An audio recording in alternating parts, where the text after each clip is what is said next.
Hey everyone, this is Dave at DaveMcGarry.com. I am back with another video blog. I wanted to take a little time today to talk a little bit about what I accomplished last week. I spoke at the Club Industry Conference to a group of fitness professionals about how to plan strategically and grow their fitness department or their business. It was a huge success, and it was definitely an accomplishment for me. And that's really what I wanted to talk to you about today was, the second most feared thing to dying is public speaking. And I heard someone talk about that the other day, and I thought back a few years ago, I was scared as well. I never thought I'd be up there speaking in front of a group of people.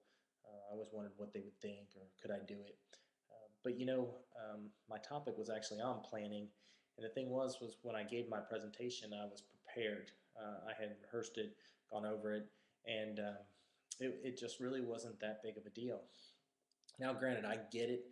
Most of you guys are not public speakers. Most of you guys don't want to be public speakers. But here's the other issue that I wanted to talk to you about today is fear. And I had the opportunity to hear Bill Rancic speak at Club Industry. Bill is the first winner of the Apprentice, Donald Trump's show, The Apprentice, and he said that when there's two things that we're born with as kids, and that's the fear of falling and the fear of loud noises. Every other fear after that is something that we bring upon ourselves.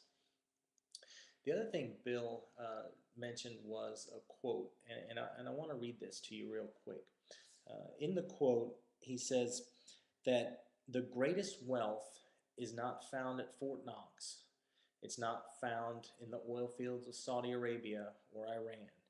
It's found in cemeteries. And it's found underneath the ground below in coffins where the greatest ideas, books, software, and you name it, were never brought to life because they were afraid to act on their dreams and ideas. I thought that was a pretty powerful quote because, up until a few years ago, I would probably say I was just doing the status quo. And then finally something clicked in me and I realized I don't know when my last days here are going to be. So I wrote my first book. Last week, I knocked another thing off my list and did my first big presentation in a conference. Hopefully in another couple weeks, I'm going to be launching my new website, workingmomworkouts.com. But my point here today is what are you afraid of? What is it that you want to do and accomplish before your last days? Don't be scared. You bring it upon yourself. So if you want to write a book, do it. There's plenty of ways to get it done. With my first book, I had an editor that I found on elance.com help me with all my grammatical mistakes. So there's no real excuse except for yours. So instead of being afraid, go out and do it. And with that, I'll leave it there today. Please comment if you like. Until the next video, we'll see you then.